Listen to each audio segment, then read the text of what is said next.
Hey everybody, it's Chef Evelyn here. Today we're going to talk about going organic on a budget. So a lot of people want to start eating organically, whether it's because the food just seems to taste better or whether it's for health reasons. And today I want to share with you some of my tips for going organic without breaking the bank. It is possible with these easy tips, so let's get started.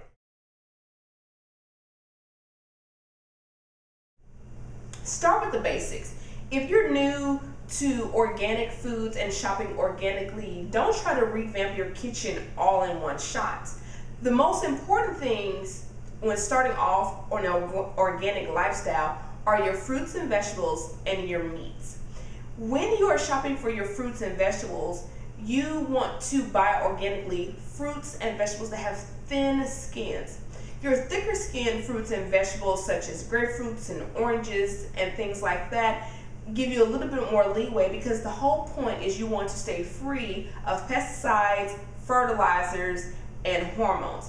It's the same thing with your meats. You want to look for meats before you get into free range, before you get into genetically modified, that have been fed organic things. So that's a great starting point, and that's my tip number one. Tip number two, be flexible with your menu. A lot of times we go to the grocery store with a predetermined what we're going to eat for the week.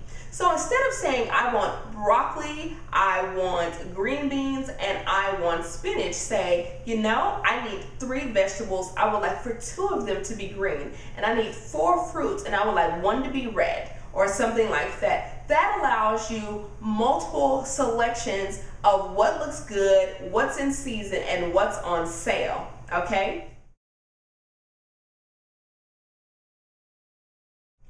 Tip number 3. This is a great segue off of tip number 2. You definitely want to buy in season, but a lot of people don't have an almanac inside their brain. So this is super simple. The first thing you can do is ask a sales associate in your grocery store, particularly your organic grocery store, what's in season. If you're shopping at the farmer's market, what they have is what's in season.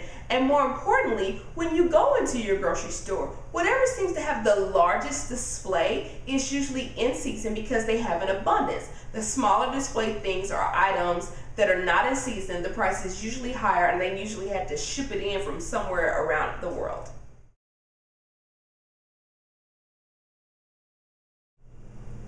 Tip number 4. Do not limit yourself to conventional grocery stores. If you know that you do all your shopping at the local Mega Mart and you're just going to the organic section, you're going to pay premium dollar for that convenience, for that one-stop shop. Open yourself up to farmers markets, your local organic grocer, even ethnic food stores, because they carry a lot of things organically. Look for local butchers and bakeries who also are known to carry fresh organic ingredients in their products.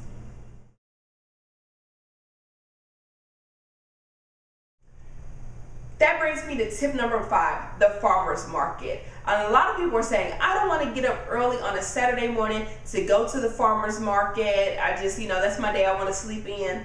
Surprise, surprise, the farmer's market is open more days than just Saturday. They usually also have a schedule, and you can find out what vendors will be where during what days of the week and what time. When you go to the farmer's market, it's all about negotiation. Number 1, carry cash. Cash solves a myriad of negotiating woes. Number 2, ask to taste everything. You'll be surprised. You can even do this at your local organic grocer and some of your ethnic food stores, where you can ask to taste anything and they'll be more than willing to let you sample. In addition, you want to ask about deals. What if I buy in bulk? Go at the end of the day when the market's about to close. Hey, what's going on sale at the end of the day? And then also ask about slightly damaged goods, where the fruit or the vegetables or whatever the product is perfectly fine, but it's got a little dent or ding and it still tastes good. A lot of times you can get a great deal on those. Tip number 6, break the bunch. I don't know about you, but I don't like to pay for broccoli stems that I'm not going to use, okay? The only time I'm using broccoli stems is when I'm making a soup, and it's the summer, let's just face it, I'm not making broccoli soup, okay? What a lot of people don't know is when fruits and vegetables come in little containers or they come in bags that are easily opened, I'm not saying cutting open bags, those are just suggested sizes. So if you have a small family or if you're single like myself, I don't need 1.5 pounds of grapes. I open the bag, I take out half the grapes, I put them in another bag, I pick up the bag, and since it's by the pound, that's what I pay for.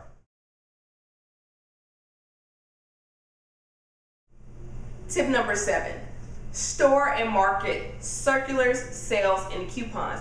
Believe it or not, organic grocers, just like your Mega Marts, just like your chain grocery stores, also ethnic markets, a lot of times offer sales, deals, coupons, circulars. They're usually when you first walk in the store, somewhere off to the side. If not, ask a sales associate for help. And then also, if you really want to get savvy, I'm not saying you have to be an extreme couponer, but you can check their websites for deals and specials and get on their mailing list so you know what's going to be fresh and on sale in the store.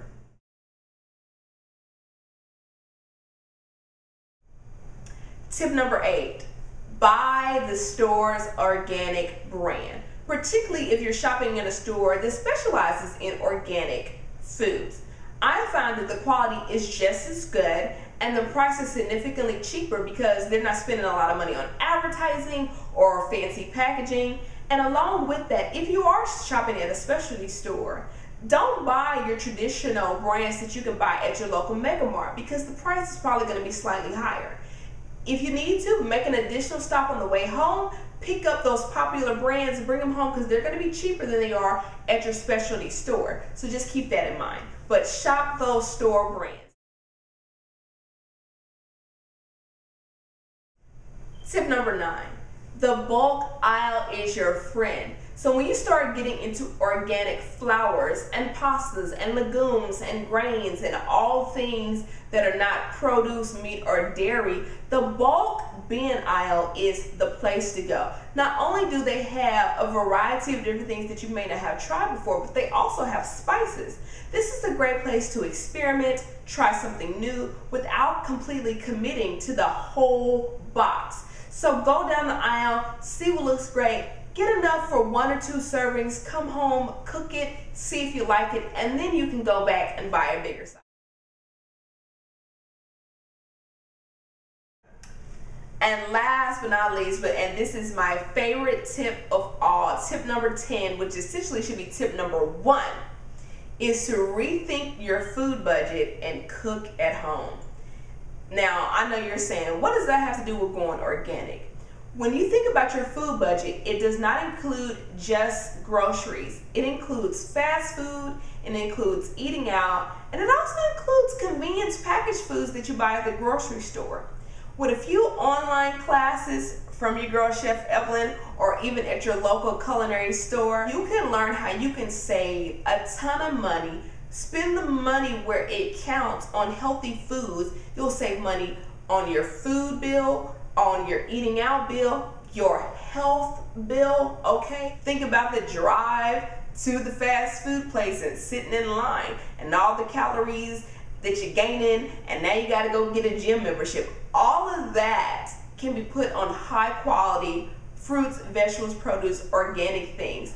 It's been proven that cooking at home is significantly cheaper. It's also extremely healthy because you know what's going in your food. You control the fat and the salt, and you know whether or not it has pesticides, fertilizers, or hormones. So I hope you enjoyed my top 10 tips for going organic on a budget. For these tips and more, visit chefevelyn.com and make sure you join the Inside Dish. I'm Chef Evelyn, and I'll see you next time.